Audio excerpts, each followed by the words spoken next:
வணக்கம் GS form, எல்லாரும் எப்படி இருக்கீங்க? ஃபைனலாக நம்ம கிட் எல்லாமே ப்ராசஸ்லாம் முடிஞ்சுது, நம்ம ப்ராஜெக்டோட ஒர்க்கும் முடிஞ்சுது. ஒரு டிஏ என்ஜினில் வந்து சிஎன்ஜியை வந்து கொடுத்துருக்குறோம். ஸோ இதோட ரியல் டைம் ரேஞ்ச் என்ன கிடைக்குது அப்படின்றத பார்த்துடலாம். இது ஆக்சுவலாக வந்து பெட்ரோல் வந்து ஒரு 8 கிலோ சிஎன்ஜிக்கு வந்து பெட்ரோல் வந்து பார்த்தீங்கன்னா ஒரு 150 ml வரைக்கும் பிடிக்கும்னு சொல்லியிருக்காங்க. சிஎன்ஜி டேங்கையும் ஃபில் பண்ணியிருக்கேன். ஸோ ட்ரைவ் பண்ணி போயிட்டு எவ்வளோ ரியல் டைம் எஃபிஷியன்சி வந்து நமக்கு கிடைக்குது, உண்மையாலுமே வந்து நாம் நினச்ச அளவுக்கு கிடைக்குதா இல்லையா அப்படின்றத தெரிஞ்சுக்கலாம். ஒரு 100 ஹார்ஸ் பவர், ஒரு 147 நியூட்டன் ஆஃப் டார்க் பெட்ரோலில் கிடைக்குது. பட் சிஎன்ஜியில் ஒரு ட்ராப் இருக்குது. எல்லாத்தையும் நம்ம லைவாக பேசுவோம் வாங்க. மக்களே, கோயம்புத்தூர் NH ஹைவேஸில் இருக்கும். இங்கே பாருங்கள், ஆக்சுவலாக வந்து ட்ரிப் வந்து 1.5 கிலோமீட்டர். இது வந்து ஃபியூல் ஸ்டேஷன் அடித்த பக்கத்தில் நிப்பாட்டி எடுக்க முடியல, அதனால் 1.5 கிலோமீட்டர் வந்து அதையும் காமிச்சிருக்கேன். ட்ரிப் ஏ அப்படின்றது தான் நம்ம ட்ராவல் பண்ண கிலோமீட்டர்ஸுங்க. வண்டி வந்து பார்த்தீங்கன்னா 41,449 கிலோமீட்டர் ஓடி இருக்குது. பெட்ரோலையும் வந்து கம்ப்ளீட்லி ஃபில் பண்ணியிருக்கும், அதே மாதிரி சிஎன்ஜியும் கம்ப்ளீட்டாக ஃபில் பண்ணியிருக்கும். ஸோ ரியல் டைம் ரேஞ்ச் என்ன கிடைக்குது அப்படின்றத நம்ம செக் பண்ண போகிறோம். சிஎன்ஜி இதுதான் அந்த சிஎன்ஜியோட லிட்டுங்க. இது வந்து பார்த்திங்கன்னா கம்ப்ளீட்லி ஃபில் பண்ணியிருக்கும். ஸோ இப்போ வந்து சிஎன்ஜி மோடில் தான் இருக்குது. நம்ம ட்ராவல் பண்ணிவிட்டு எவ்வளோ கிடைக்குது அப்படின்றத நம்ம செக் பண்ணலாம். ஸோ ட்ரைவ் போகலாம். நம்ம வண்டியில் ஆக்சுவலாக வந்து பார்த்திங்கன்னா ஒரு 3 பேர் இருக்கும். எடுப்போம். உங்களுக்கு லைவாக வந்து பார்த்திங்கன்னா ஸ்பீடுக்கு ஜிபிஎஸும் ஆட் பண்ணியிருக்கேன். நார்மலாக ஆக்சுவலாக எல்லாருமே கேட்குறதுங்க, இப்போ நம்ம சிஎன்ஜி மாட்டினோம் அப்படின்னா பவர் லேக் தான் பெரும்பான்மையாக நம்ம வந்து பேசுவோம். இங்கே ஆக்சுவலாக வந்து நாங்கள் சிஎன்ஜி வந்து கேலிப்ரேஷன் பண்ணுறப்போ, ரோட் கேலிப்ரேஷன் பண்ணுறப்பவும் சரி, நார்மல் டைம்லேயும் சரி, அந்த பவர் ட்ராப் அப்படின்றத மேட்ச் பண்ண முடிஞ்ச வரைக்கும் ட்ரை பண்ணோம். பட் என்ன நடந்திருக்குது அப்படின்னா ஒரு 10 to 15% ஆஃப் ட்ராப் அப்படின்றது வந்து எங்களால் அதை வந்து இன்னுமே வந்து பர்ஃபெக்ட் சூழ்நிலையில் கொண்டு வர முடியல. பட் அதற்கு காரணம் என்னென்னா, நாங்கள் இந்த பவர் லேக்கை மேனிப்புலேட் பண்ணி சரி பண்ணலாம், கேலிப்ரேட் பண்ணி சரி பண்ணலாம்னு நினச்சோம்னா இது ஆட்டோமேட்டிக் கியர் இல்லைங்க. ஸோ அப்படின்றப்போ அந்த கியர் ஷிஃப்ட்டில் இருக்கக்கூடிய அந்த ஜர்க்கை வந்து எங்களால் ரெடியூஸ் பண்ண முடியல. ஸோ ஒரு ஆப்டிமல் லெவலில் இதையும் பேலன்ஸ் பண்ணி அதையும் பேலன்ஸ் பண்ணப்போ எங்களுக்கு ஒரு 10 to 15% ஆஃப் பவர் ட்ராப் அப்படின்றது வந்து உணர முடிஞ்சுது.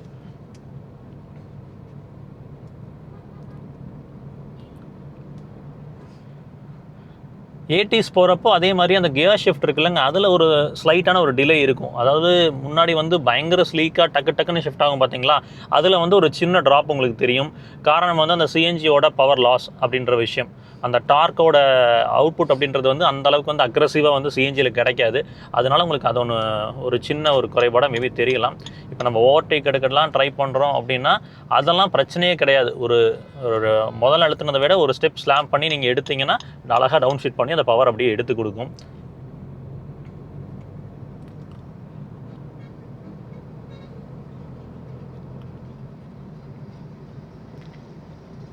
ஸ்லோ ஸ்பீட்ஸில் பெருசாக தெரியலைங்க. அதாவது நம்ம வந்து சிஎன்ஜியில் தான் ட்ராவல் பண்ணுறோம் அப்படின்ற மாதிரிலாம் தெரியலை. பட்டு நீங்கள் ஒரு ஹை ஸ்பீட்ஸில் நீங்கள் ட்ராவல் பண்ணுறீங்க, சடன் சர்ஜ் ஆஃப் பவரை நீங்கள் எதிர்பார்க்குறீங்க அப்படின்னா உங்களுக்கு அது தெரிய வரும். இப்போ பாருங்கள், நான் ஸ்லாம் பண்ணுறேன், அழகாக டவுன் ஷிஃப்டாக எடுக்குது.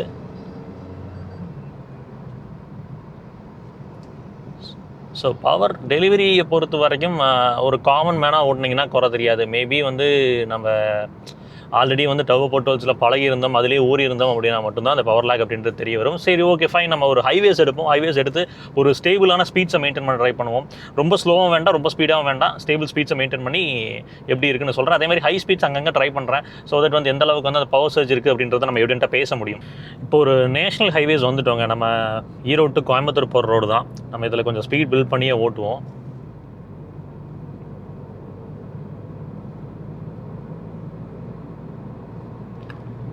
அந்த இன்கியர் ஆக்சலரேஷனில் நமக்கு ஸ்லைட்டான அந்த டிஃப்ரென்ஸ் இருக்க தான் செய்யுது. முதல்ல வந்து அந்த எப்படி சொல்கிறது, இந்த வண்டியை பொறுத்த வரைக்கும் ஆல்ரெடி கர்வ் வெயிட் வந்து கம்மி தான். உங்களுக்கு வந்து அரௌண்ட் வந்து 1060 kgs தான் இந்த வண்டி இருந்துச்சு. அப்படின்றப்ப அந்த 100 ஹார்ஸ் பவர், அந்த 147 Nm டார்க் அப்படின்றது வந்து நமக்கு போதுமானதாகவே இருந்தது. நம்ம ஏதாவது சடனாக புல் பண்ணோன்னு நினைக்கிறோம் அப்படின்னா டவுன் ஷிஃப்ட் பண்ணி அழுத்தினோம்னா நல்லா அந்த சீரி பாஞ்சிட்டு போகிற ஒரு உணர்வு இருக்கும். இப்போ அதில் வந்து ஒரு சின்ன ட்ராப் நமக்கு ஃபீல் ஆகுது.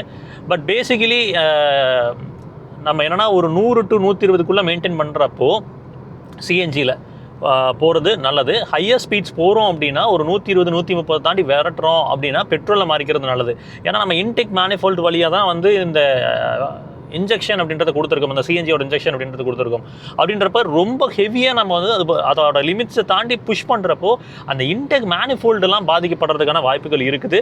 ஸோ அதனால் நீங்கள் டிஐ கிட் போட்டாலும் ஒரு 120 வரைக்கும் நீங்கள் சிஎன்ஜி மெயின்டைன் பண்ணிக்கோங்க. அதே மாதிரி ரொம்ப ஹார்ஷாக போட்டு அடிக்காதீங்க. நீங்கள் சப்போஸ் வந்து ரொம்ப என்த்யூசியாஸ்டிக்காக நல்லா ஒரு பவர் சர்ஜை ஃபீல் பண்ணி ஓட்டினோம்னா பெட்ரோலுக்கு ஸ்விட்ச் பண்ணி நீங்கள் அழுத்திக்கோங்க. பட் சிஎன்ஜியில் இருக்கும்போது ரொம்ப ஹார்ஷாக ப்ளே பண்ணாதீங்க. அட்லீஸ்ட் வந்து இந்த என்ஜினோட அடாப்ஷன் நடக்கிற வரைக்கும் அதை வந்து ப்ராப்பராக மெயின்டைன் பண்ணுங்க.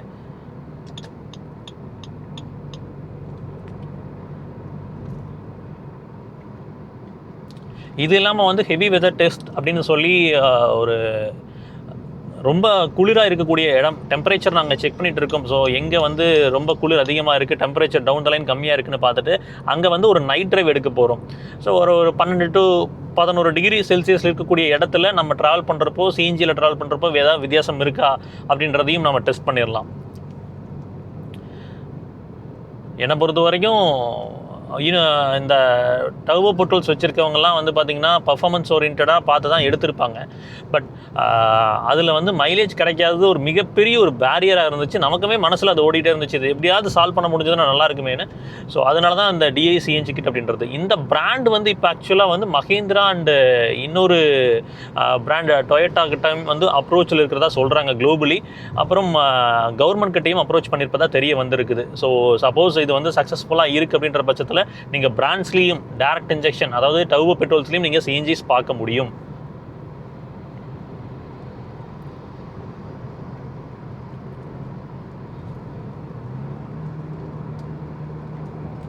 ஸ்பீட்ஸ் பில்ட் பண்ணிக்கலாம். ஒரு 100 மெயின்டைன் பண்ணுவோம் கொஞ்சம் தூரத்துக்கு.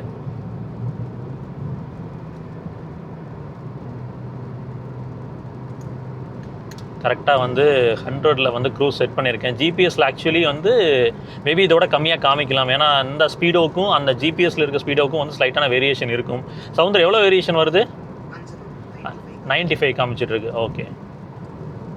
ஸோ இது definitely will be a good டீலுங்க. இந்த ஆவரேஜ் ஸ்பீட் அப்படின்றது வந்து எல்லாருமே மெயின்டைன் பண்ணக்கூடிய விஷயம் தான். ஸோ அதில் நம்ம ட்ராவல் பண்ணுவோம்.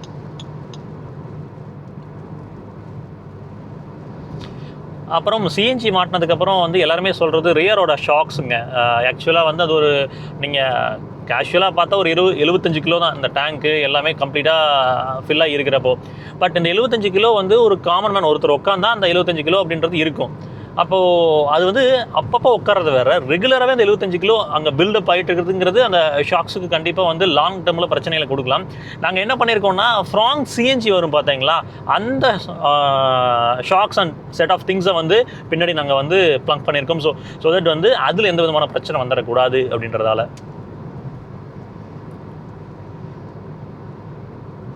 ஒரு 100லலாம் க்ரூஸ் பண்ணுறப்போ நமக்கு இப்போ நான் க்ரூஸ் கண்ட்ரோலில் தான் போயிட்டுருக்கேன். பெருசாக எந்த விதமான ஒரு ஜோக்கோ இல்லை வந்து ஒரு உட்காந்த மாதிரி அமுந்த மாதிரி போகிற மாதிரிலாம் உணர்வு இல்லைங்க. அப்படியே க்ளீனாக அந்த ஃப்ளாட்டாக அந்த டார்க் அப்படின்றது டெலிவர் ஆகிட்டு இருக்குது.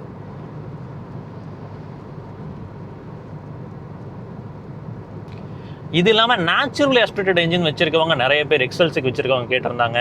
அப்புறம் நார்மலாக வந்து இந்த மைலேஜ் ஃபியூல் எஃபிஷியன்சி கம்மியாக இருக்கிற வாகனங்கள்லாம் வந்து இந்த மாதிரி சிஎன்ஜி போட்டால் இந்த அளவுக்கு ஃபியூல் எஃபிஷியன்சி பில்ட் ஆகுமான்னு கேட்டிங்கன்னா டெஃபினெட்லி இருக்குது. கிட்டில் நிறைய வேரியேஷன் இருக்குது.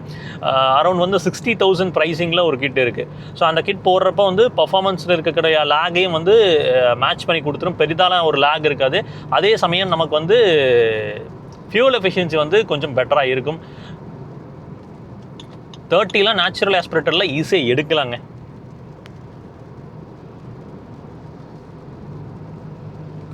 ஸோ ட்ராவல் பண்ணுவோம், இன்னும் ஃபர்தராக ட்ராவல் பண்ணிவிட்டு நிறைய விஷயங்களை பேசலாம்.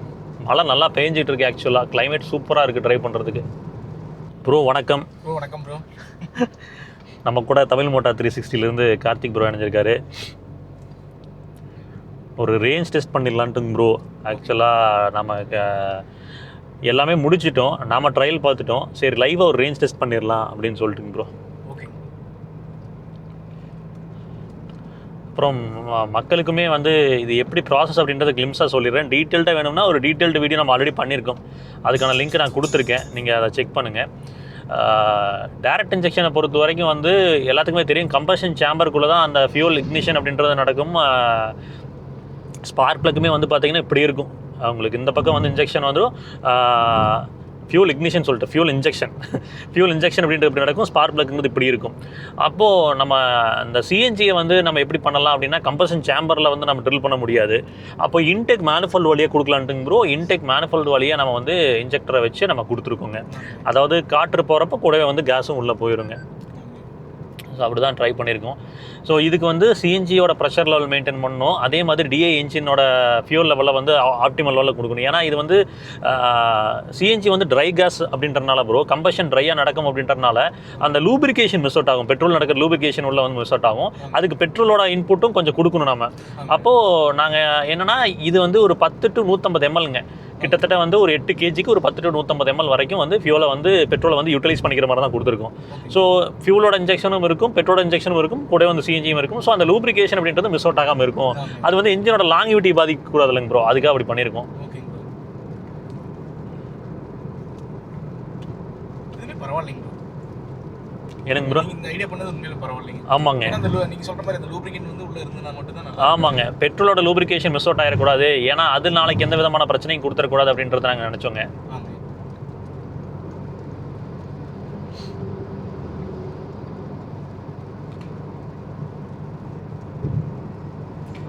இப்போது கணக்கு பார்த்தா ஃபுல்லி லோடடாக இருக்கிறோம் ப்ரோ. வண்டியில் வந்து பார்த்தீங்கன்னா பின்னாடி ஒரு 2 பேர், முன்னாடி ஒரு 2 பேர், 4 பேர், அப்புறம் லக்கேஜில் திங்ஸ்லாம் வச்சுருக்கிறோம். ஸோ அப்படின்றப்ப இப்போ கிட்டத்தட்ட 100ல் க்ரூஸ் பண்ணிட்டுருக்கேன்.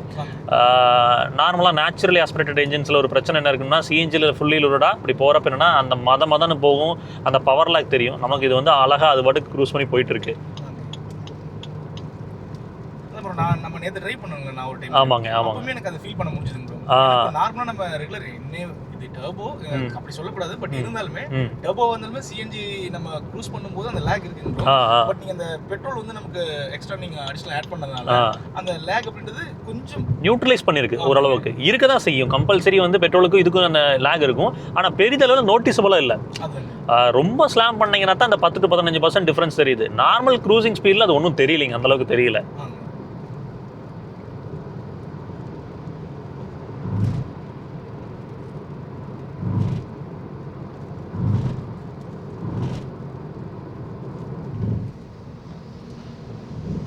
சரிங்க மக்களே, இன்னும் எனக்கு தெரிஞ்சு வந்து இப்போ தான் நம்ம எவ்வளோ வந்திருக்கோம், கிட்டத்தட்ட ஒரு 70 கிலோமீட்டர் கிட்ட வந்திருக்கிறோம். இன்னும் நம்ம வந்து அட்லீஸ்ட் பேர் மினிமம் ஒரு 100 கிலோமீட்டர் தாண்டி ஓட்டும். அப்போ தான் நமக்கு தெரியும். முடிஞ்ச வரைக்கும் வந்து எவ்வளோ ஓட்ட முடியுமோ அவ்வளோ ஓட்டிட்டு உங்களுக்கு ரிசல்ட் நான் எடுத்துகிட்டு வரேன்.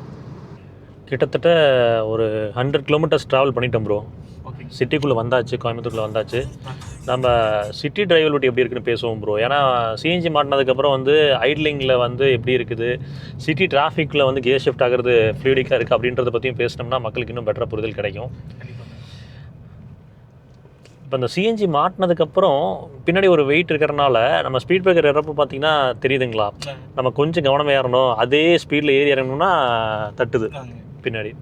உங்களுக்கு அந்த ரேம்ப் பிரேக் ஓவர் ஆங்கிள் வந்து கொஞ்சம் சேஞ்ச் ஆகிருக்கும். ஸோ அதெல்லாம் சின்ன சின்ன கவனங்கள் வச்சுக்கலாம்.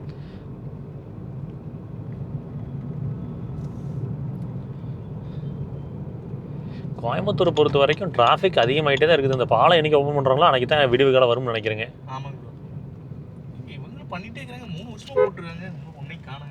ஒன்றும் நடந்த பாடு இல்லைங்க.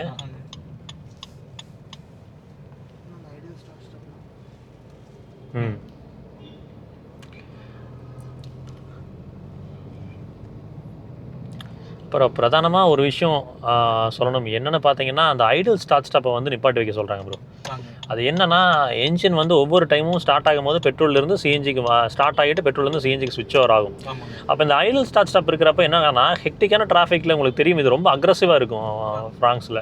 நீங்கள் காலை எடுத்திங்கனாவே டப்புன்னு வந்து இன்ஜினை கட் ஆஃப் பண்ணிடும். அப்போ ஒவ்வொரு டைமும் டிராஃபிக்கில் வந்து நம்ம சிஎன்ஜியிலேருந்து பெட்ரோலுக்கு பெட்ரோல்லேருந்து சிஎன்ஜி, பெட்ரோல்லேருந்து சிஎன்ஜி, சிஎன்ஜிலேருந்து பெட்ரோல் ஸ்விட்ச் ஓவர் ஆகிட்டே இருக்கும். ஸோ அது தேவையில்லாமல் ஸ்ட்ரெயின் அந்த சிஸ்டமுக்கு கொடுக்கும். அப்படின்றனால முடிஞ்ச வரைக்கும் அந்த ஐடில் ஸ்டார்ட் ஸ்டாப்பை வந்து அவாய்ட் பண்ணி வைக்க சொல்கிறாங்க. ஆமாங்க.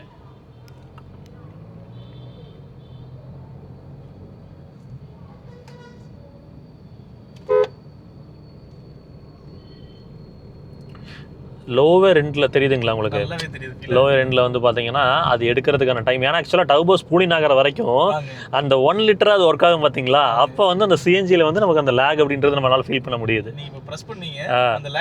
பொறுமையாக போச்சு. முதல்ல வந்து பெட்ரோல்னா டக்குன்னு அந்த ஆர்பிஎம் போயிடும், ஷிஃப்ட் ஆயிரும். இப்போ அந்த டர்போ ஸ்பூலிங் ஆகிறதுக்கு முன்னாடி அந்த டர்போ லேக் அப்படின்றது இப்போ தான் எனக்கு தெரிய ஆரம்பிக்குதுங்க.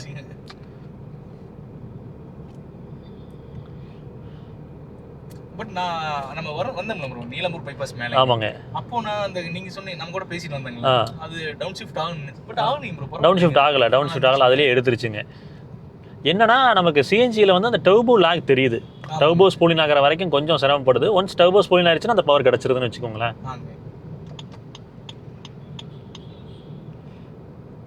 நான் நிறையா பேசும்போது வந்து பார்த்தீங்கன்னா அந்த சிஎன்ஜி வந்து ஒரு சீப்பர் ஃபியூவலாக, ஒரு கேவலமான ஒரு ஃபியூவலாக வந்து என்ன சொல்கிறது, சிஎன்ஜியா அப்படின்னு வருது. இதே சிஎன்ஜி 120 ரூபாயில் இருந்துன்னு வச்சுக்கோங்க, அந்த பதில் வராது.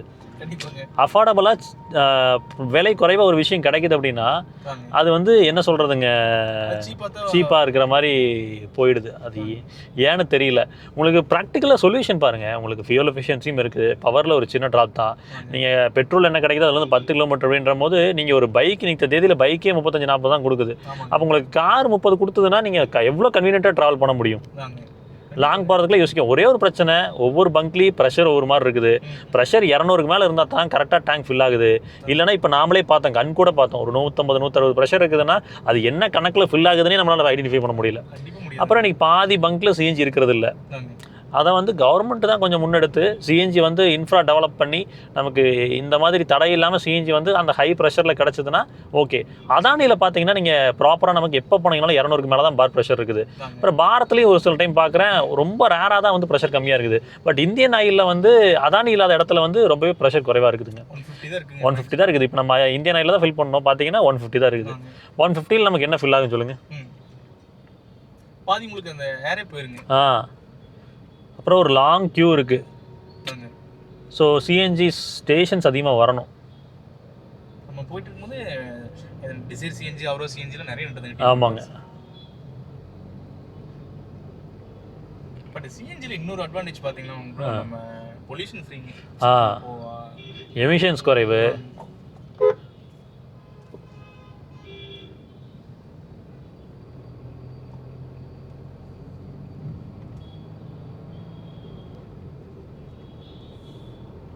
தெரியுதுங்களா அந்த இடத்துல அந்த டர்போலாக்கு ஒன்ஸ் அந்த டர்போ ஸ்பூலிங் ஆயிடுச்சுன்னா ஏறுது. டர்போ ஸ்பூலிங் ஆகிற வரைக்கும் அந்த லாக் தெரியுது.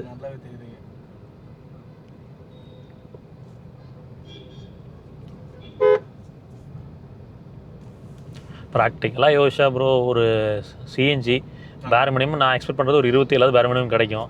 டார்க் மோட்டர் ஆட்டோமேட்டிக்கு, கன்வீனியண்ட்டாக போய் கன்வீனியண்ட்டாக வரலாம்.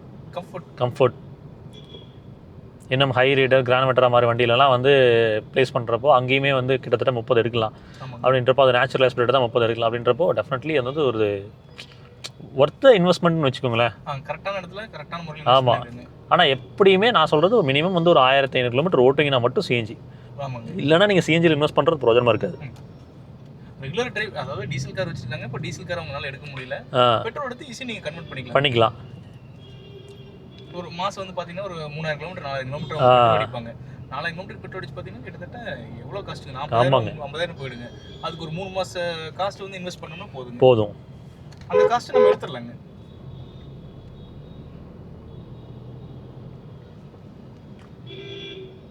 இப்போ கோயம்புத்தூரோட ஹெக்டிக் டிராஃபிக்கில் தான் ஓட்டிகிட்டு இருக்கிறோம். நமக்கு என்னென்னா அந்த டர்போ லாக் மட்டும் தெரியுது, நமக்கு அது ஃபீல் ஆகுது. நமக்கு மற்றபடி வந்து கியர் ஷிஃப்ட்டில் ஜர்க்காக இருக்கிறதோ இல்லை வண்டி வந்து ரொம்ப திணறுதோ அந்த மாதிரி ஒரு உணர்வு இல்லை. பட் டர்போ ஸ்பூலிங் ஆகிற வரைக்கும் அந்த லேக் அப்படின்றது எப்படின்ட்டு நம்ம வந்து சிட்டி டிரைவில் வந்து நம்மளால் தெரிஞ்சுக்க முடியுது. ஏன்னா ஹைவேஸில் நம்ம வந்து ஸ்லோவாக தான் ஆக்சலரேஷன் கொடுப்போம்.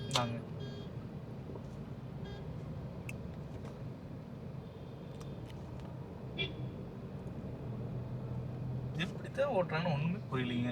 அந்த பக்கம் ஆப்போசிட்ல ஒரு டிசைர் வருது, இங்க நம்ம போயிட்டு இருக்கோம், நடுவுல போகணும்லங்க, லாரி வரும்ல நடுவுல போ.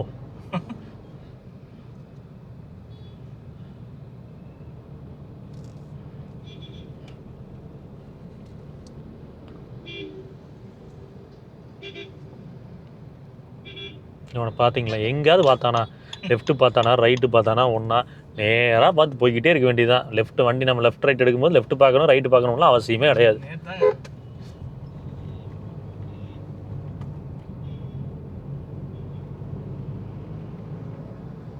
நம்ம ஃப்ராங்க்ஸ்ல ப்ரோ இந்த டெல்டா பிளஸ் பார்த்தா மட்டும் நமக்கு அப்படியே என்னன்னு தெரியல, மாசம் கோவம் வருது. அப்புறம் பாருங்க டெல்டா பிளஸ் வந்து பாத்தீங்கன்னா கிட்டத்தட்ட 11 லட்சத்துக்கு வச்சிருக்காங்க. டிரைவர் சீட்டுக்கு ஹைட் அட்ஜஸ்ட்மென்ட் இல்ல, கிடையாது. ரியர் விண்டோ வைப்பர் வாஷர் கிடையாதுங்க, ரிவர்ஸ் கேமரா கிடையாது. என்ன இப்படி பண்றாங்க அவனுங்க? எப்பவுமே மாருதி வந்து ரொம்ப ஸ்ட்ராட்டஜிக் பிராண்ட் ப்ரோ. இன்னைக்கு ஓப்பனா பார்த்தோம்னா Delta plus optional reverse camera seat adjust கொடுத்துட்டீங்கன்னா பலினோ காலி. சூப்பரான ஒரு வேல்யூ ஃபார் மணிங்க. வேல்யூ ஃபார் மணி பலினோ போகாதே. ஆமாங்க.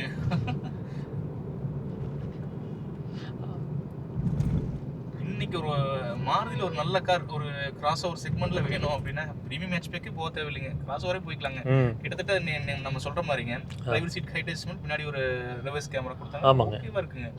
10 லட்சம் ரூபா தான் ப்ரோ. ஆமாங்க. அதுலயும் ஒரு 20,000 ஸ்பெண்ட் பண்ணோம்னா நமக்கு 6 ஏர் பேக் கிடைக்கும். வந்துருது பாருங்க, மாருதியில் இருக்கிற எல்லா லைனப்லயும் 6 ஏர் பேக் வந்துருச்சு. ஃப்ராங்க்ஸ் பலினோ மட்டும் இன்னும் வரல. அதாங்க அரினால கொண்டு வந்துட்டாங்க, நான் நெக்ஸால கொண்டு வரல. மக்களே, கிட்டத்தட்ட 138.7 கிலோமீட்டர் நம்ம ட்ராவல் பண்ணியிருக்கோம். கேஸ் நம்ம திரும்ப ஃபில் பண்ணது வந்து எவ்வளோ அப்படின்றத நான் உங்களுக்கு சொல்கிறேன். ஓடவையும் பார்த்துக்கோங்க. 41,587. ஸோ 139 கிலோமீட்டர் நம்ம ட்ராவல் பண்ணியிருக்கோம். ஸோ இதுக்கு கிடைக்கக்கூடிய மைலேஜ் அப்படின்றது என்னென்னு நான் சொல்கிறேங்க. எவ்வளோ வந்திருக்குன்னு நினைக்கிறீங்க? சிஎன்ஜி டேங்க் வந்து ஃபில் பண்ணிட்டோங்க திரும்ப, உங்களுக்கு தெரியுதுங்களா? ஸோ ஃபில் பண்ணியிருக்கோம். ஃபைனலாக வந்து பார்த்தீங்கன்னா நைட் ஆயிடுச்சுங்க. கிட்டத்தட்ட எல்லா பக்கம் சுற்றிட்டு வரதுக்கு, ஒரு பக்கம் சாப்பிட்டு எல்லாம் பொறுமையாக வரதுக்கு என்ன மைலேஜ் கிடச்சிருக்கு அப்படின்னு பார்த்தீங்கன்னா, சிஎன்ஜி ஸ்டேஷனில் இருக்கக்கூடிய பரிதாபம் வந்து ரொம்ப கஷ்டமாக இருக்குது. ஏன்னா நாங்கள் ஒரு சிஎன்ஜி ஸ்டேஷனில் போய் ஃபில் பண்ண போனோம். அங்கே வந்து கரெக்டாக 1.9 kg கிட்ட பிடிச்சதுக்கப்புறம் வந்து ப்ரெஷர் இல்லை, பிடிக்க முடியல அப்படின்ட்டாங்க. அதுக்கப்புறம் வந்து அதானியில் பிடிச்சோம், 3 பிடிச்சது. எவ்வளோ கிலோமீட்டர் ஓட்டியிருக்கோம் அப்படின்னு பார்த்தீங்கன்னா 139 கிலோமீட்டர் ஓட்டியிருக்கிறோம். அப்போது டிவைட் பை 5 போட்டிங்கன்னா 27.8ங்க. ஒரு டர்போ பெட்ரோல் நம்ம வந்து ஹைவேஸ் போயிருக்கிறோம். அது இல்லாமல் வந்து கோயம்புத்தூரோட சிட்டி டிராஃபிக் ஓட்டியிருக்கிறோம். எல்லாமே ஓட்டி உங்களுக்கு 27.8ங்கிறதுலாம் நல்ல மைலேஜ். எனக்கு தெரிஞ்சு ஹைவேஸ் மட்டும் ஓட்டினீங்கன்னா 30 தாண்டி கிடைக்கும். எனக்கு தெரிஞ்சு நம்ம மாட்டினது ஓரளவுக்கு சக்ஸஸ்ஃபுல் நினைக்கிறேன். பார்ப்போம், இது இன்னும் நிறையா அப்டேட்ஸ் இருக்குது, நிறையா ட்ராவல்லாம் பண்ணலான்னு இருக்கும். அதில் ஒவ்வொன்றிலையும் நான் மைலேஜ் அப்டேட் கொடுக்குறேன். ஸோ மேலும் இந்த ப்ராஜெக்ட் பற்றி டீல்ஸ் தெரியணும், இல்லை டெக்னிக்கலாக வந்து இந்த ப்ராஜெக்ட் அப்படின்றது எப்படி துவங்குச்சு, எப்படிலாம் பண்ணியிருக்காங்க அப்படின்றத நம்ம டெக்னிக்கல் டீம், ஈரோடெக் டெக்னிக்கல் டீமோட கான்டாக்ட் நம்பர் கொடுத்துருக்கேன். நீங்கள் ரீச் அவுட் பண்ணுங்கள், அவங்க கண்டிப்பாக உங்களுக்கு சப்போர்ட் பண்ணுவாங்க. உங்கள் காருக்கும் இந்த அளவுக்கு வந்து ஒரு ஃபியூல் எஃபிஷியன்சி வேணும்னு நினச்சிங்கன்னா தாராளமாக இதை நீங்கள் ட்ரை பண்ணி பார்க்கலாம். சரிங்க, அடுத்த வீடியோவில் சந்திப்போம். அது வரைக்கும் எப்பவுமே சொல்கிறதா, ரோட்டில் போய் வரப்போ உங்களை நம்பி எப்படி குடும்பம் இருக்காங்களோ அதே மாதிரி ரோட்டில் போய் வர சகமனதில் நம்பி நேசிக்கிற குடும்பம் இருக்காங்க. சச்சர வேணாம், பத்திரமா போய் பத்திரமா அவங்க டேக் கேர்.